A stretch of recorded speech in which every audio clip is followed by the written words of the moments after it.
Good morning, everybody. I'm Larry Weissoon. If you enjoy real-world hunting and fishing talk, you're really going to enjoy listening to my good friend, Luke Clayton, and his guest for the next hour. This is David Fox, and welcome to Outdoors with Luke Clayton and Friends.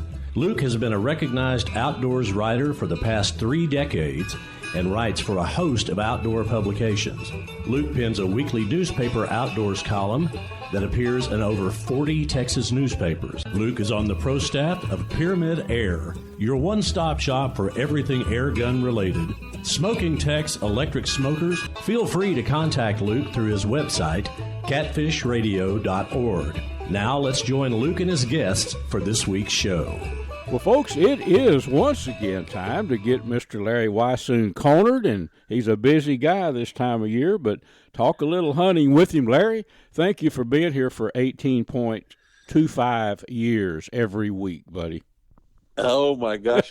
Luke, it has been absolutely fantastic. And you know, in spite of all the things that have happened in Texas the last bunch of weeks here, I really need to tell all those folks, you know, wish them all the very best, and prayers will continue to be with those folks who are affected by the floods. But I want to really thank all those folks who showed up at the 40th annual Texas Wildlife Association. I tell you what, it was an absolutely fantastic event.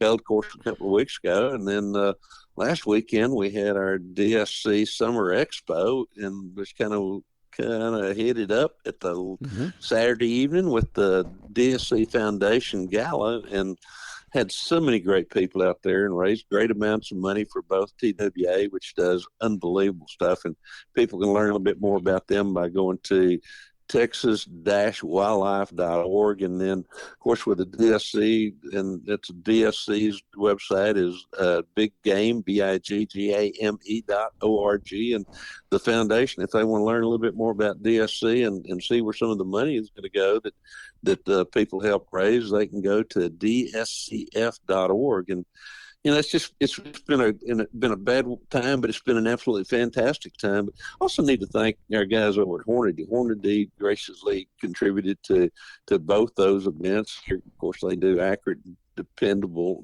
deadly, and Stealth Vision. Of course, they had a booth there at the DSC event as well too. They're some of the finest optics ever made, and they're out of Crockett, Texas. And the guys at Vineyard Max, oh my gosh, you know, they help so much with the TWA convention in a lot of different ways as well too.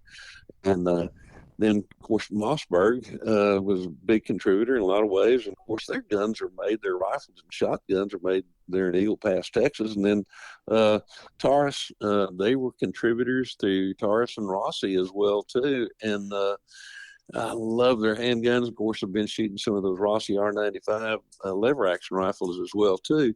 So I want to thank all those folks for everything that they do and continue to do, and all those great folks out there listening to us, the radio stations that play what we get to do. With all that having said that, Luke, it's getting really serious time to start thinking about deer hunting. You bet you it is. And, you know, like you and I know you real well. Both of us start thinking about that at the close of the last one, you know. But it never quits, does it? You know, but back to the this is a little interesting side note, but back to the DFC get-together there in Grapevine, I think, you know.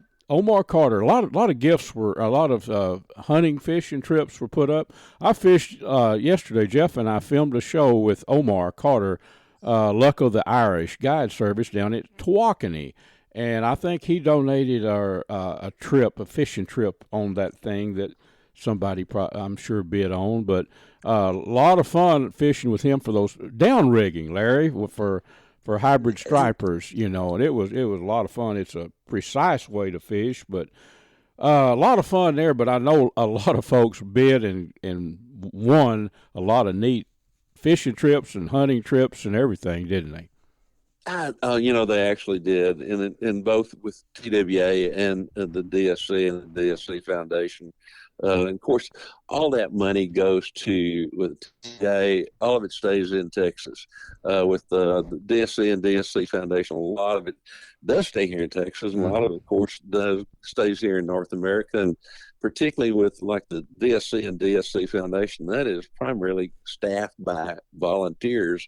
I served on the DSC Foundation for several years now, serving as an advisor, and that comes into doing. If you're involved with that, you're going to spend several days every month, and it's totally volunteerism, and nobody gets paid, nobody gets comped, anything kind of thing. So my hat's off to all those folks involved there, and of course all the people like Omar and Striper Express, and as you're aware too, you and Jeff and I are going to host a hog and fishing trip for one of the guys as well too. That I think that was on I can't remember whether that was on a raffle or a silent auction, like the Omar trip. But yep. And then of course Bill Carey. Every year Bill's been very gracious about donating to the DSC thing. So a lot of area folks involved there, but. All that money goes to conservation, like I said. It goes to the right place rather than somebody's pocket. But again, coming back to the deer hunting thing, you and I know we're going to spend some time up on the Choctaw. I've actually got a bear hunt that I'm doing up there in October during the archery season with a crossbow of all things. And we got some deer hunting coming up there a little bit later on, and the antlers pretty much are where they're going to be. They're going to start hardening now. There'll be a little bit more growth on bucks, but pretty much you can tell what they're going to look like. And starting in about, a little over a month, some of that velvet will start coming off as well, too. So these are exciting times as far as I'm concerned. They're interesting to look at again. You bet it is, Larry.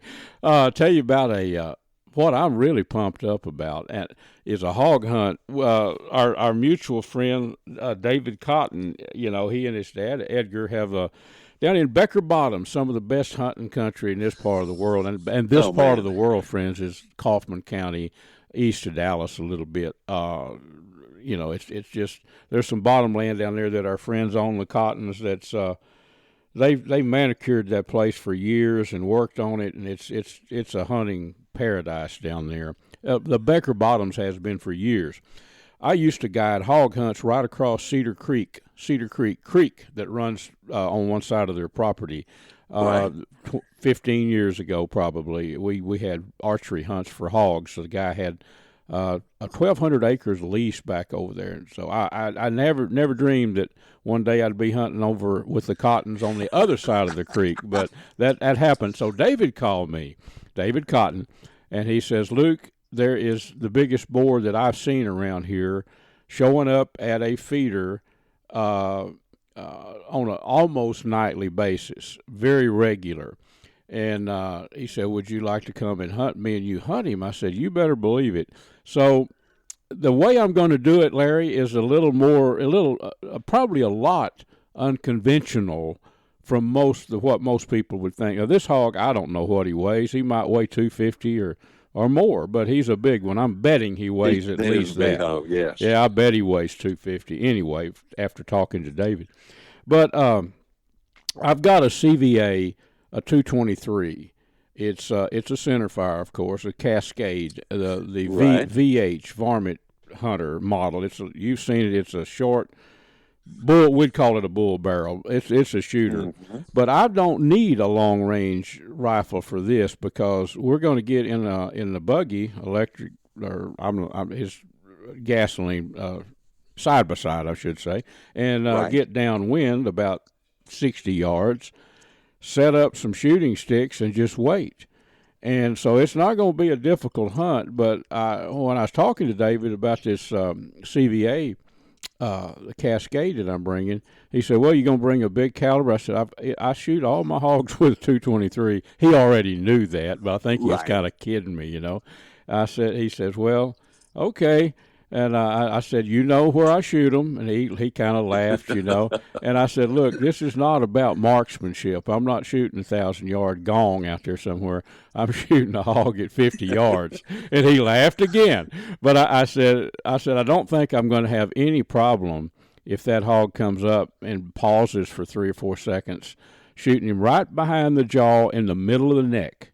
And it's not a big feat, a standing target, So I have it'll be at night, and I have this ATN that I am quite impressed with, very impressed with it. It's not an expensive scope, It's the Thor LTV model. It's a 320 processor on it.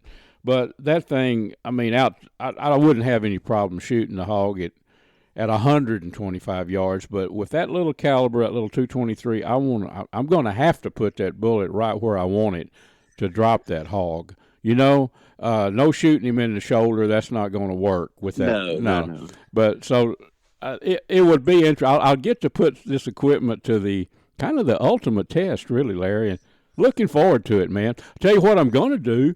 Of course, you like quality for wild pork. I don't say I like all hogs, but this is a big old fat boar, and he's a lone boar coming in, running by himself. Right. I'm using that Larry Weissoon knife, that knife that you gave me.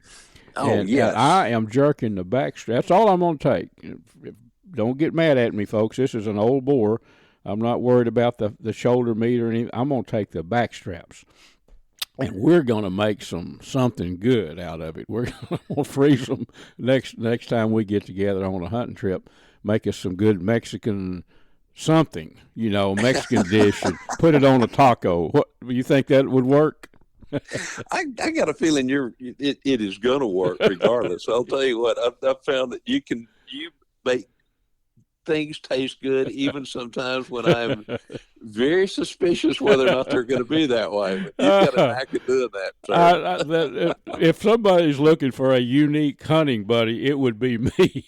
Because, as Larry will tell you, it's just a way I think. But when I like this hog hunt, I can use it for articles, and we're going to video it, and Jeff Rice will make a video out of it and put it on the Sportsman's Life. But in the back of my mind, I'm thinking back straps. I cannot help it. And then my mind starts rolling on, how am I going to cook this? Even the back straps off of the big heavy boar is not going to be real tender. We're going to try it. It may be inedible. Who knows? But I'm going to give it a try. I have a feeling that the hog running by himself, not with a sounder, probably not actively breeding at the moment, could be some good pork, Larry. It could be. It very well could be. We shot one several years ago, a huge boar for the Texas Hill Country on the FTW ranch. Yep. And hung him up, kind of smelled of him, and there wasn't any nasty smell or anything. Hung him up, jerked the skin off of him, and that was as good a pork as any of us had ever eaten. That's right. And he was probably a 3 or 4 year old boar. Yes, sir. But he was by himself, and that may be the key right there. That's what I'm thinking, Larry. And also, you and I both have shot 125-pound boars that were their body condition wasn't good. They weren't fat. And I don't eat them. I've tried some. You can just pretty much tell. But a good fat hog, now if that boar was running with a sounder and actively breeding, I don't know. I might not be quite as optimistic. But that's just a little sideline on hog hunting that both of us have learned, Absolutely. I can't wait to hear how you do with that one. Yeah. I'm planning on spending a little time with Cottons a little bit later, so I got a feeling you'll tell me a story, and I'll check with David to see if the story is the same. Yeah, they'll be close. Larry, we are out of time. Again, thanks for being a big part of what we do on Catfish Radio for all these many years, and I know you've got a busy schedule, so, but I know you're going to find time to be back with us next week, right? I can hardly wait, Luke. Folks, I want to introduce you to Vineyard Max. Now, this is an awesome deer attractant, a food attractant that's made with hammer-milled grape skin, dried hammer-milled grape skins. It has a mixture of rice bran and also corn chops. Very effective. Deer can smell the scent of grapes from a long way, and it brings them in. I've used it in West Texas out with Larry Weissoon, and we were out there where deer are not even exposed to grapes, and they came right in. Also, Vineyard Max has a very good line of game and fish feeders. Check them out online, vineyardmax.net. Friends, I want to tell you about an awesome camping destination, Wind Point Park on Lake Tawakoni. It's over on the far east side, kind of the northeast side of the lake. It's a pristine park. You can go there and view, I think they estimated a couple of hundred deer on that couple of hundred acres there. Cabins, beautiful RV park, fishing piers, docks. It's got everything you'd want in an outdoor destination. Check them out online at windpointparktx.com.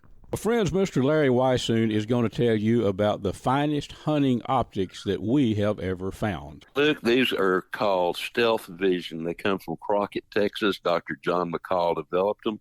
They're 34-millimeter tubes as opposed to the narrower tubes, so more light transmission. They have a little green light that comes on. That scope is leveled because that's when you want to pull the trigger. They have an optional lighted reticle as well, too, and a whole lot of other products, and folks can learn more about them by going to stealthvision.com.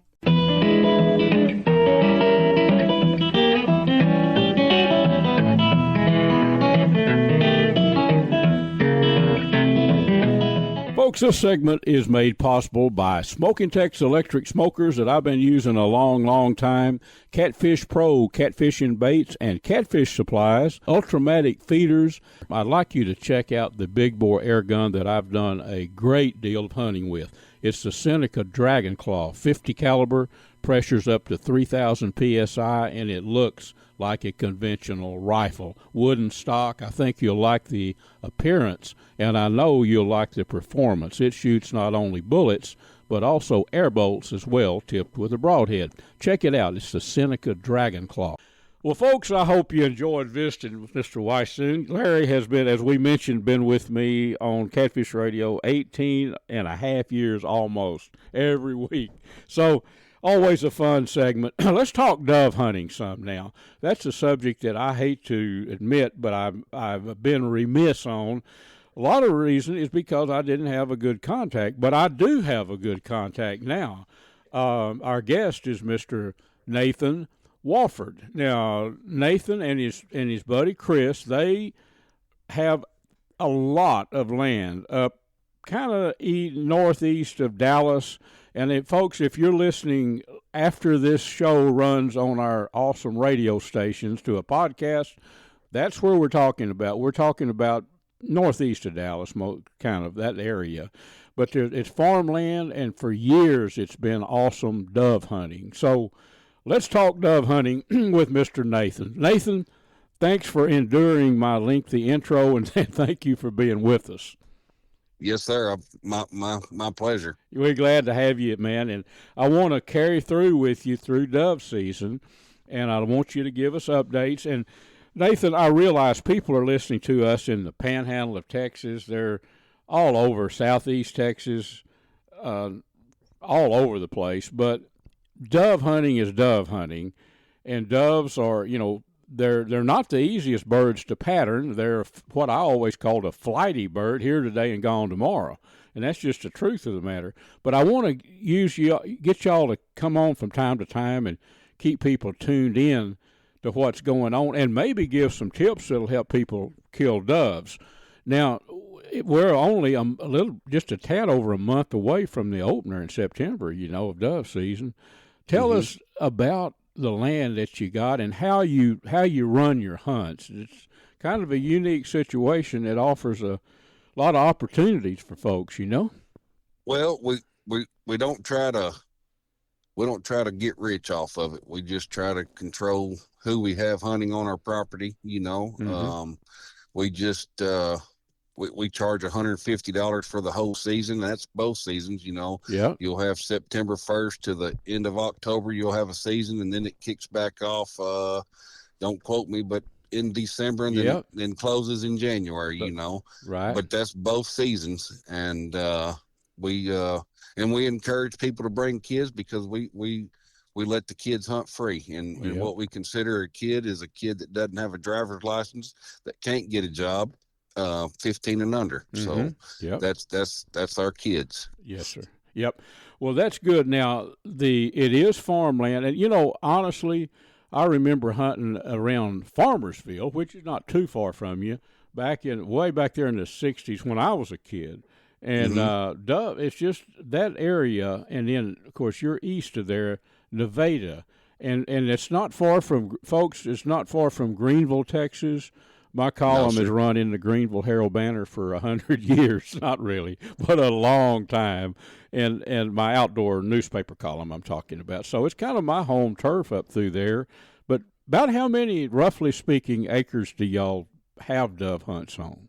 We've got somewhere right around the 10,000 acres. It's a bunch of farmland. And some of that land is grain, I'm sure. Right. Yes, sir. It's corn, wheat, and milo fields, pretty much. Yeah. If you was to look on the map, we're right in the southeast corner of Collin County. Southeast corner of Collin. Yep. Okay. So let's just say, for instance, I found this is a very effective way for people to learn about things. I'll just be a caller, call you up and say, well, Nathan, I've heard about your dove hunts. Now, how does it work? How do I know what field to go to? And you can give the contact information in a bit anyway, but, how do I know where I can hunt? That kind of thing, So we'll give a tour of the property. We'll meet them out here. We normally meet at the grain elevator there at Nevada, and we'll give them a tour of the property, drive them around in their pickup, show them the property, and then we come back to the elevator and we give out maps. We've got detailed maps that shows our boundaries, and then we have a little release of liability that they sign to just kind of protect us a little bit, and that's pretty much it. And we give out permits. So and we patrol the property. We make sure that we give out different color permits every year, and whenever we're out there patrolling, we ask them, hey, can I see your permit? And they show us the permit, and if they don't, we run them off. And then the game wardens are also on board with it. They know exactly what color permits we give out, and they also patrol. So that's good, because that it's a control situation, and that I like very much about the way you guys do it. In other words, you have to think safety, and the fields, when they have the maps, say, for instance, say the doves are heavy on a milo field somewhere, whatever. Do the hunters just space themselves out? Like anybody with any knowledge of hunting, especially shooting dove, would do that. But, everybody wouldn't be on one 20-acre patch. That's what I'm trying to get at, right? No, sir. Sir. It's pretty much, it is a free for all. I don't assign spots or anything like that. But let's say we've been doing it about 14 years. In the 14 years, we've never had any trouble. Yes, sir. Right. Yeah. Most of the time, most hunters got a little common sense, so they know if there's a lot of guns in that field, which I'm the same way. If I know there's a bunch of guns in that field, there are obviously a bunch of birds there. Let's just move down a little bit. Yeah, give yourself some space, right? Yes, sir. Yeah, yep. Well, that's and that's a long time that you guys have been doing it. So I imagine you've ironed out a lot of the kinks in the program. Yes, sir. How to do it. Yeah, we've come across a few kinks, but like you said, we've been doing it long enough that we've kind of got it figured out now. Yep. Well, talking about hunting doves, I've always called it shooting dove, because it's hunting, but the hunting part is like the decoys. I remember, I hunted doves years before people really figured out that decoys work.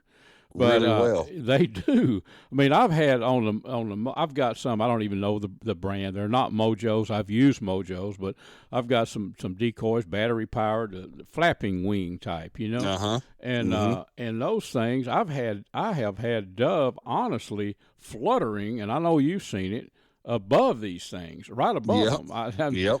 First time I saw that happen, I was up in Dublin. Up where the Dr. Pepper plant is up in Dublin. I have a buddy that's got about a bunch of land, an old fishing guide buddy of mine. And I thought, I'm going to try this out. I may run away more doves. And there's a little mound of dirt out there, and I put one of those flapping wing, that was a Mojo back in those days. And I was amazed at now a good friend of mine that's going to be hunting with you up there, Tony Pennybaker. He's a catfish guide out at Tawakoni, and he is the most serious dove hunter I know. That's what he does, is catch catfish and hunt doves. Yes, sir. And he was telling me he builds a tree, a branch with all the leaves gone, and you've probably seen. And then he puts just the clip-on decoys, and he'll put it out there. He says, "Luke, you can't imagine how effective that is." I've never done decoying to that level, but I bet you've seen it, all kind of decoys out there. Oh yeah. We, after opening day, a lot of our people, they'll come out the opening day, maybe the day after, and then in that process, we try to stay out of the fields, keep from plowing and stuff like that. But after that, we got to get back to work. So. But you'll be out there plowing, you'll run across some of them Mojos where they've left them in the fields. You probably got a supply. Hey, I need a few Mojos.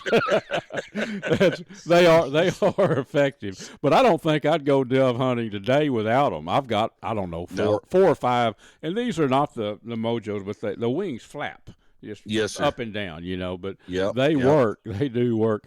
Well, some really good information, man. And doves, I've noticed this, and you know more about flights of doves than I do. I've been shooting them forever. But you ever notice there'll be a flyway, and they will stick with that flyway, going from water to get them grit or whatever to go back to root. That I've never figured out. And not just 2 or 3 doves, but you'll see the whole bunch of them going those. Yep.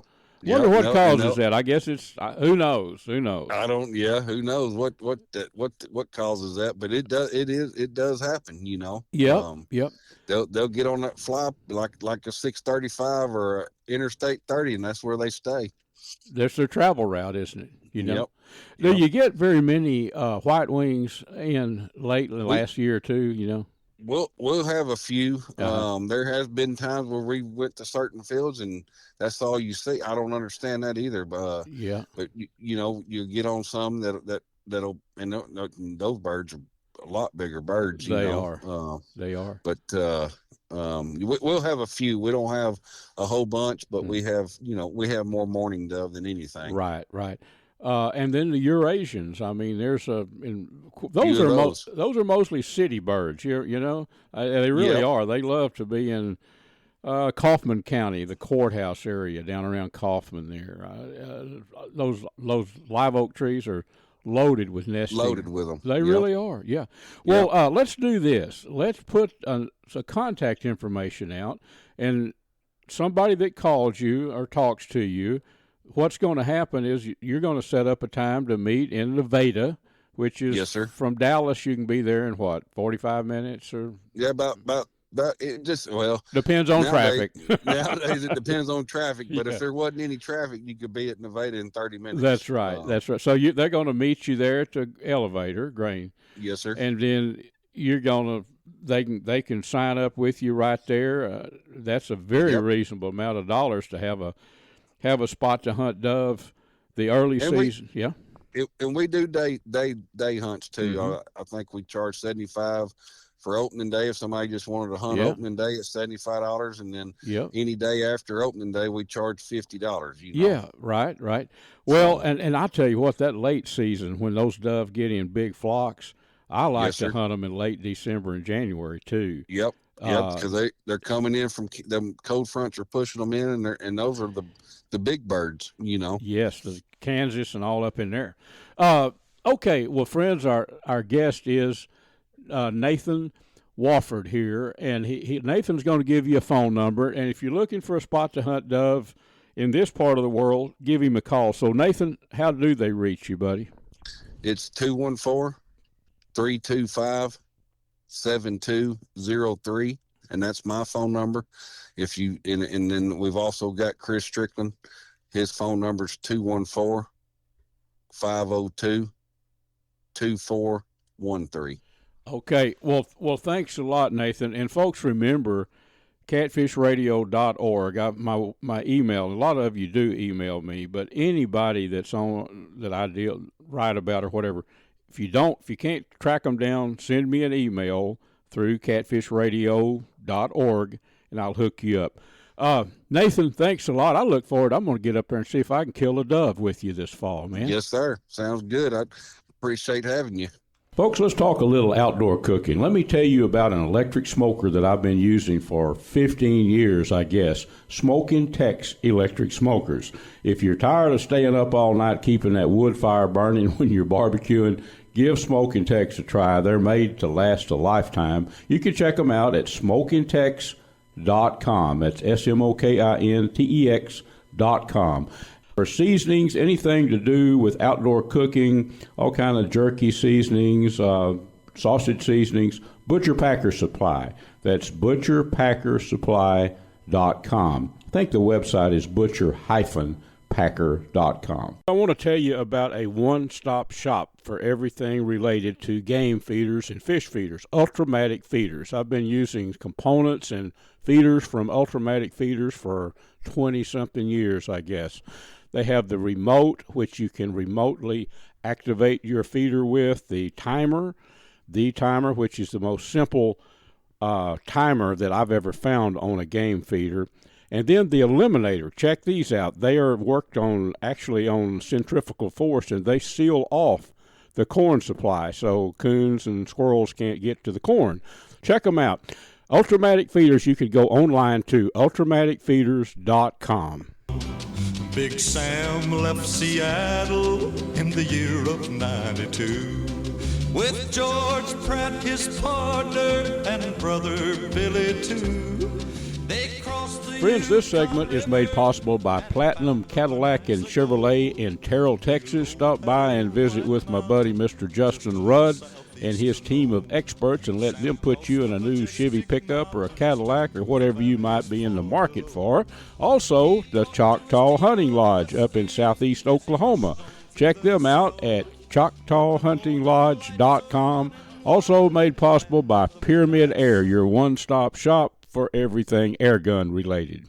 Well, folks, we just talked a little dove hunting. You know, dove season is just around the corner, and a lot of us like to go shoot a dove and grill some for lunch with some jalapeno and cheese peppers there. But it is time now to talk about some fishing. Mr. Omar Cotter, Luck O' the Irish Guide Service, is our guest. He's standing by down at Lake Tawakoni. I just got off the water with him a day or so ago. We filmed one of the segments for A Sportsman's Life, and you can watch it right now. It will be on YouTube.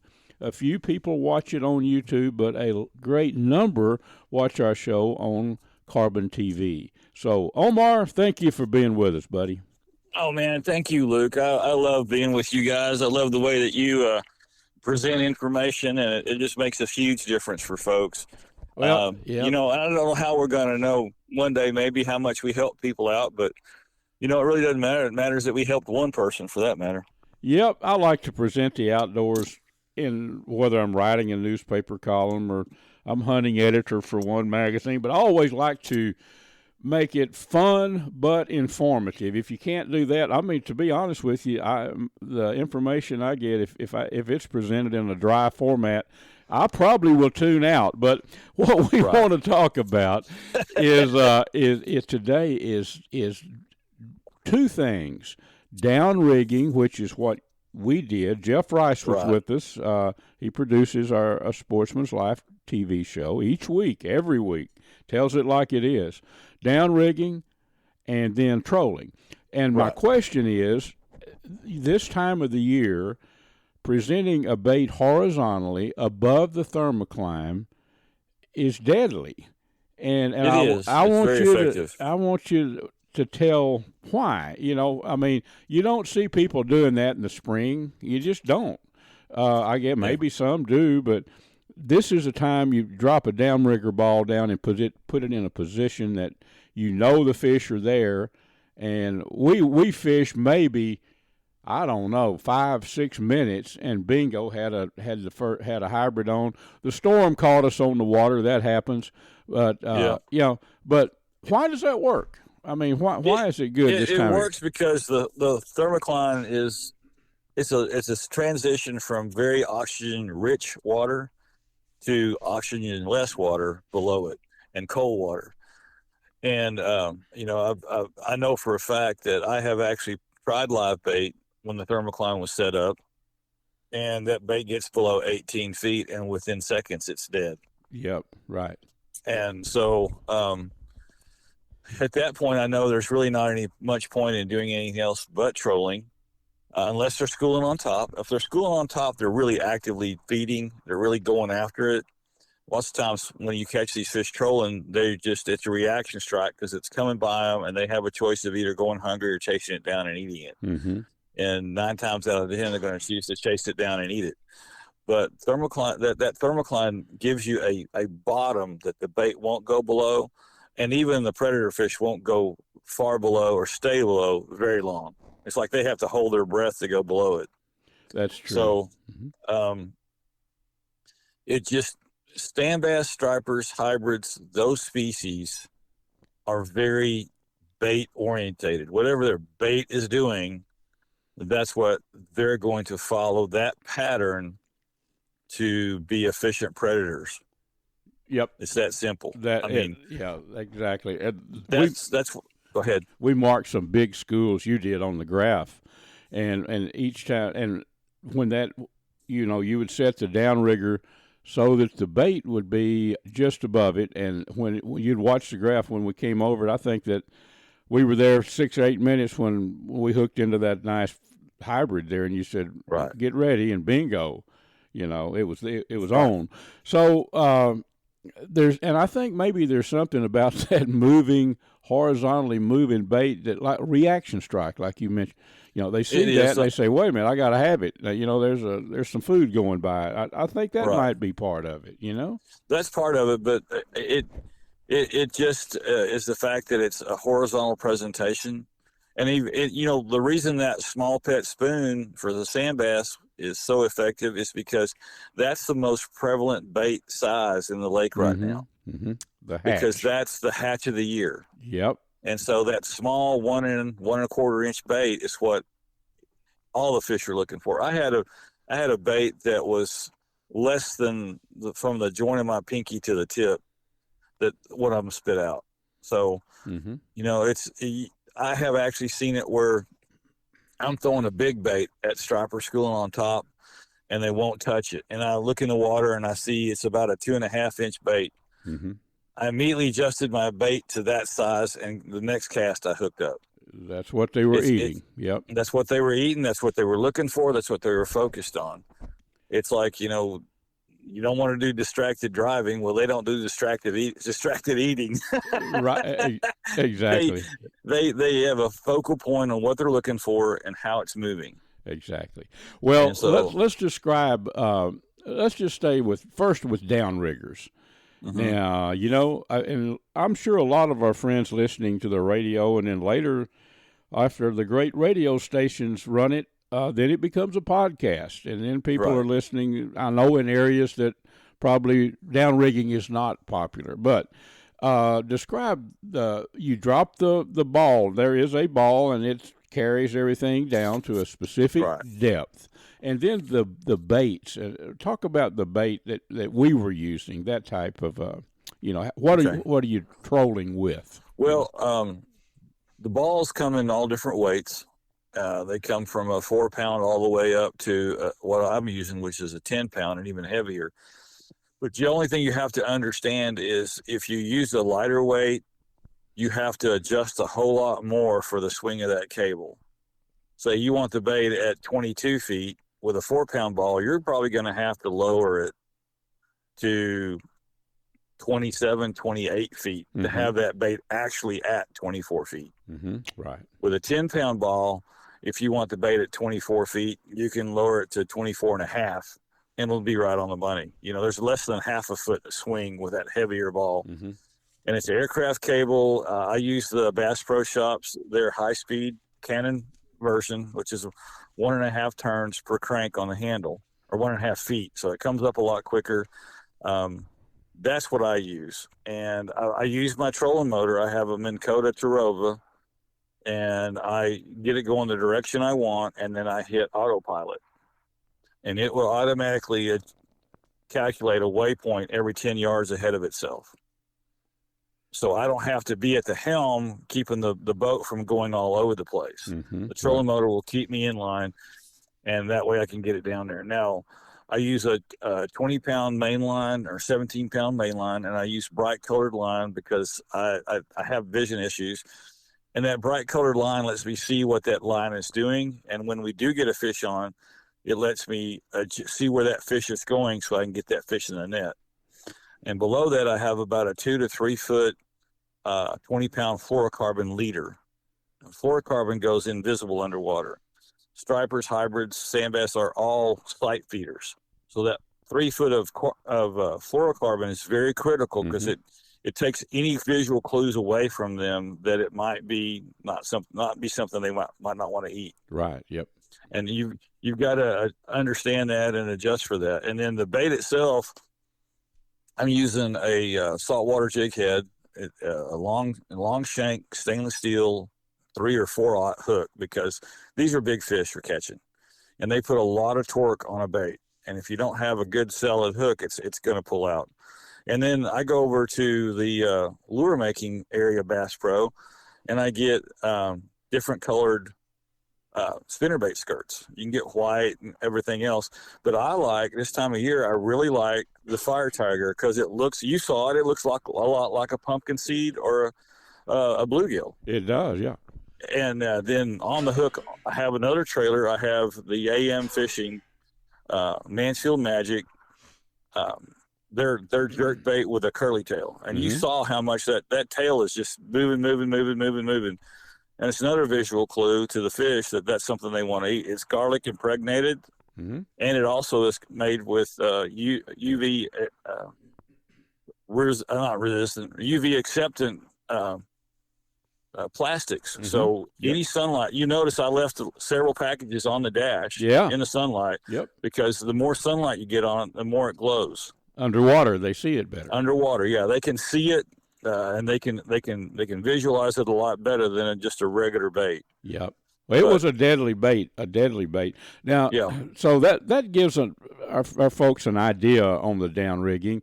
Now, the I call it the Hellbender pet spoon rig, and it's a lot of people in Texas fish with it, troll with it.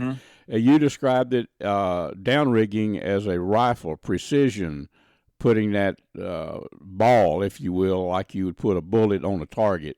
Precision. It is. And it's very much precision. And then the trolling with the Hellbender with a pet spoon trailer is more of a shotgun. You're putting it down there amongst them. You know? Right. Yeah. So describe that. We have time to do that, Omar. Talk about trolling with the Hellbender. I'm very fortunate.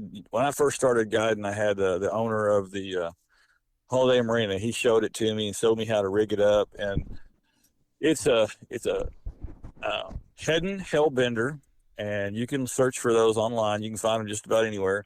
And they have a lot of them have 2 different versions. They have a downrigger version, which is I think it's DR in the description of the lure, and then they have the one with hooks. And lots of times I'll buy several with hooks, and then I'll buy several without hooks.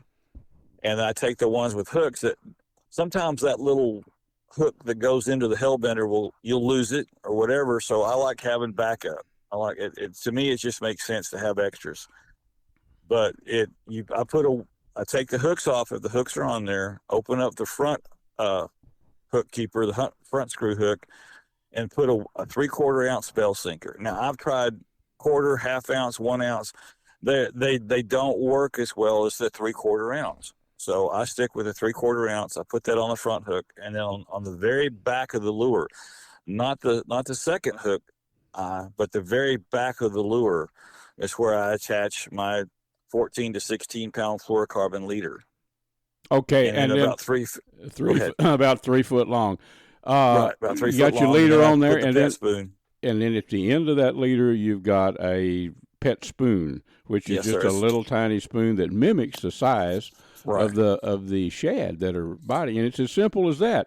And you're just trolling along and find the stripers, and I mean this is stripers and hybrids will hit it too, but they will. It's a deadly rig for sand bass. Well, Omar, I appreciate you spending some time sharing some information with us. We're about out of time. One only thing, real quick, it's important. You want to use a number 13.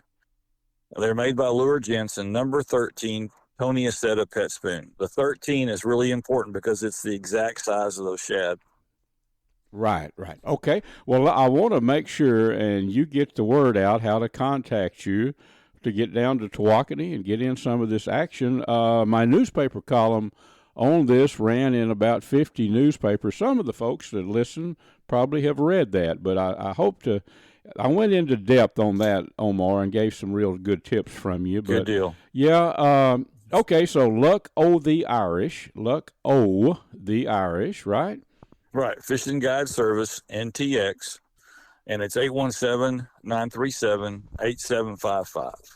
Well, I appreciate you being with us, and folks, do remember, any of our friends, our guests that's on the show, if you don't get their number or you don't locate them, and many of you do this, go to catfishradio.org. You can also listen to each week's show there after it airs on their stations. Some people do. But go there and email me, and I promise I'll get you in contact with these folks. Omar, thank you very much, buddy. Fun trip fishing, and it was fun visiting with you. Yes, sir. Same. For about the past decade, I've been hunting editor for Airgun Hobbyist magazine. I think the only magazine devoted strictly to airgun shooting and hunting in the country. Well, in that length of time, I've learned quite a bit about big bore air guns and smaller calibers too. A spot to go to that if you're interested in air guns, you need to know about Pyramid Air.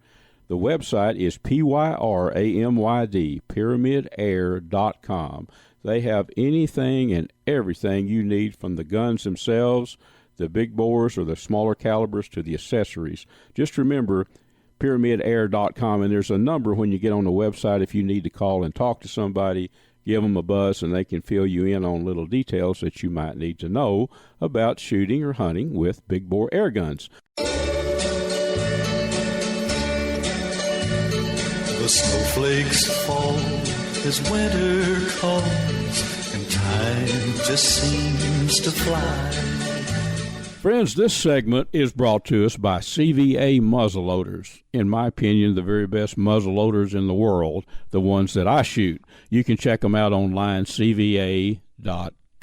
Kubi's Wild Game Processing and Kubi's Restaurant in Dallas, and Vineyard Max, maker of some awesome deer attractant and some very fine game feeders and fish feeders, located down in Nacogdoches, Texas. Check them out at vineyardmax.net. Well, friends, I want to thank you so much for tuning in this week. We've had a great show, a good lineup of guests, as I think we always do. Some guys and gals on with us that are experts in their area of the outdoors and share some information that I believe is probably helpful. I like to stress the point that I kid a lot that this is not Paul Harvey Outdoor Radio. You've probably figured that out already. It's a casual visit with friends. I think our official name is Catfish Radio with Luke Clayton and Friends. Once it becomes a podcast, that's after it's run on all of our fine radio stations, that's the podcast name. But it's a lot of fun. I enjoy each of our guests, and I really appreciate the radio stations. They could be running any kind of outdoor show. There's a plethora of outdoor shows available, and they choose to run ours, and thanks very much for that. I think we've got time to talk a little outdoor cooking. That seems to be one of the topics that most people relate to. We all like to eat, and most people that hunt and fish also enjoy cooking outdoors. I know that I do. I'm definitely not a chef, but I am a long-time outdoor cook. I just love to cook stuff outdoors. How about barbecue, smoking meats? Let's talk about that a little bit. Now, there's all kind of different ways to smoke meat or make barbecue, let's say. Anything. I've even got a little small charcoal type smoker that I bought at Buc-ee's for about $60 a few years ago. It's good for cooking 2 or 3 hamburgers. I have spent untold hours with a big heavy metal smoker that's fueled by wood, watching that fire, trying to keep my temperature right. And on a good cold winter day or a fall day, it's a lot of fun to cook with wood out on a fire and keep the wood burning. But I'll tell you what, this is an absolute fact. For the last close to 18 years now, maybe a little bit longer, I have used an electric smoker, and it's called a Smoking Tex. And I've often said if there's one part of my outdoor cooking arsenal that I'd hate to give up, it would be my Smoking Tex electric smokers. Now, years ago, I started with one of the little basic units. I think it's the 1100, and I believe it's still available through Smoking Tex. It's good for cooking small, enough for 3 or 4 people. I don't know. It's their smallest unit, the smallest smoker. I'm going to tell you how these things work in a minute, and you're going to be, if you don't know about them, you're going to be impressed. But then I graduated up to the 1400, and now I've got the 1500. I think it's called the Legacy Series, but it's the big one. And granted, everyone doesn't need the big one like I've got, but I do a lot of cooking on game meat and other things on my Smoking Tex. It has 2, I call them smoke boxes, where you put the wood in, 2 elements in the bottom of it. You can cook a whole bunch of meat, and granted, it's probably more of a smoker than most of you need. But if you do a lot of cooking, a lot of smoking for a lot of people, barbecuing or whatever, you can definitely, they're worth their weight in gold. But now there's pellet grills. I've used them a little bit with friends, and I've watched my buddies cook with them. I don't mean to be down in pellet grills. They're handy and they're nice, but they're not made to last like a Smoking Tex. Now, there are also other electric smokers that you put wood chips in or whatever that look a little bit like a Smoking Tex. They're not made with the quality. They're not made to last like a Smoking Tex is. I can tell you that from past experience using them for many, many years. These things are made to last. So, you actually, it's as simple as this. The element is in the bottom of the Smoking Tex. It's like a long a horseshoe type thing that you slide a box over. You slide the box over it. Well, in this box, it doesn't take a whole lot of wood to give a really good smoke flavor to your meats. I use a lot of pecan wood. Sometimes I'll cut plum wood, I do let it dry.